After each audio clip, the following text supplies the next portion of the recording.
Good morning, everyone. It's Friday, the 5th of May. For those from a Mexican background, they'll know it as Cinco de Mayo, and that's the day where the Mexican army was able to defeat the French Republican army that was trying to take over their land in the Franco-Mexican War back in 1862. But that's not what I want to talk about today. Yesterday we talked a little bit about the Holy Spirit, and we're in this season of looking at the Holy Spirit as the third person of the Trinity and what he does and how we can engage with him utilizing the gifts that he's been giving. Now, today I'd like to just talk about the Trinity. The Trinity is a concept that is really challenging to try to get our heads around. How can God the Father be somewhere and then send Jesus, his Son, who is actually still God, and he's here and he prays to God, who is really him, and then Jesus leaves the Holy Spirit, which is sort of his presence and the Father's presence all together in one. It's mind-blowing, it's confusing, and there have been many people that have tried to describe how that works. There have been descriptions, for instance, saying it's like an egg. You know, the egg is made up of three parts. You have the yolk at the very center, you've got the whites of the egg, and then you have the shell. And together it's an egg.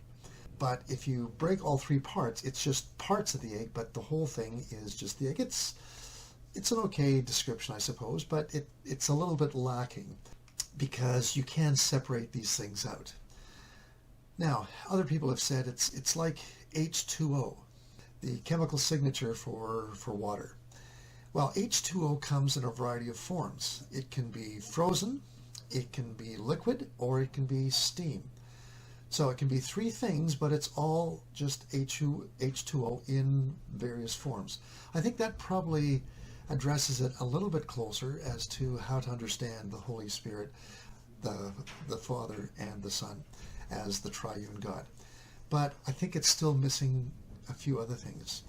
What I've come to realize is probably the best way for me, at least, to understand the Trinity is through relationship, because the Trinity is in relationship with each other. They can't separate one out from being another because they are and remain the same being, the same person. And so I'll use myself as an example. I am a son, but I'm also a father, and I'm also a grandfather. That doesn't change who I am, but each of those segments have different relationships with the people that are around. As a son, I was in a different relationship with my parents than I am as a father in relationship to my kids. And as a grandfather, I have a different relationship with my grandkids as I do with my own children.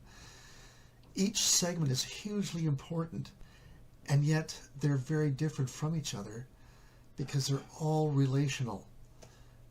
And at the very core of it, I'm not separating out myself and being, now today I'm a son, or rip this part off like the shell of an egg and say, that's the son part, and then the whites are the father part, and the yolk is the grandfather part. Actually, come to think of it, it probably should be the other way around. Regardless, I'm not ripping myself into pieces. I am always the same person, but I am experienced relationally in three very different ways. That's how I've come to sort of look at the whole aspect of the Trinity. I hope that that's an encouragement to you, and maybe it brings a little bit of better understanding as how there can be the Father, the Son, and the Holy Spirit all existing at the same time and yet being very much separate. I hope you're enjoying also the series that we've been doing on the Holy Spirit. If you have questions, please feel free. I'm always available to chat, to talk, to dialogue with you in these areas. God bless you, church. Praying for you today.